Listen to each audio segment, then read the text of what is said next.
Ζωγράφιζε μου τα αστέρια και κύκλωσέ μου εκείνο που θα ζήσουμε εμείς. Να με κρατάς απ' τα χέρια σε έναν ουρανό που δεν θα υπάρχει κανείς. Άμα ήταν μια ζωγραφιά ο κόσμος όλος, θα ζωγράφιζα λουλούδια, δεν θα υπήρχε δρόμος. Ένα δρόμο μόνο θα άφηνα για να έρθω να σε βρω, και μια πόρτα να κλειδώσω για να μείνω εδώ. Θα ζωγράφιζα ένα πέραντο με χρώματα, θα βάζα τα αστέρια, φεγγάρι και δυο ονόματα. Θα σε κράταγα, θα σου δείχνα ψηλά και θα μου λέγεις μωρό μου είναι σαν ζωγραφιά.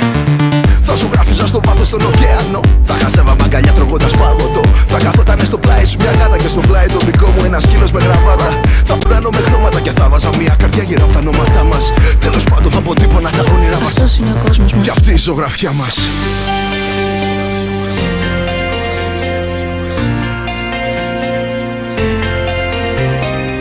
Γράφω τον έρωτα με κόκκινο χρώμα, αφόδικός μας καίει σαν τη φωτιά.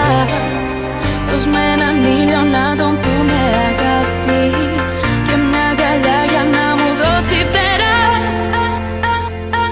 Μόνο εγώ και εσύ, η δικιά μας στιγμή, και χτύπη της καρδιάς μας να ηχούν δυνατά.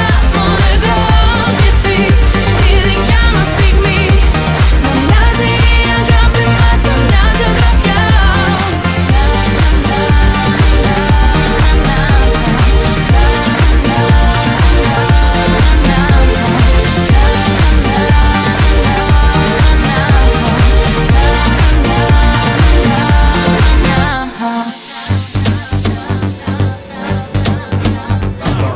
Θα ζωγράφιζα δύο πολύ μικρά αεροπλάνα, ένα ροζ για σένα και ένα μπλε για μένα, για να διασχίζαμε ελεύθερη τον ουρανό. Και θα φωνάζα για να μ' ακούσεις αγαπώ. Θα αφήναμε καπνούς σχηματάκια, ξέρεις, καρδούλες, λεξούλες, βελάκια. Κι άμα έπιανε βροχή και μας τα χάλαγε ο ένας στα αλλού τα χέρια, ποιος σφιχτά θα κράταγε. Θα ζωγράφιζα σαν να ήμουν ένα μικρό παιδί, ένα δέντρο, έναν ήλιο, μόνο εγώ κι εσύ. Τα μαλλιά σου ξέρεις θα ήταν γραμμές, μα οι αφιερώσεις κάτω θα ήταν όλες παμπώνηρες. Σε ένα κόσμο που αλλάζει με ταχύτητα, εμείς ερωτευμένοι ζωγραφίζουμε το σήμερα. Μη φοβάσαι, δεν τελειώνουνε τα χρώματα, μια καρδιά μαζί μοιρασμένη σε δύο σώματα.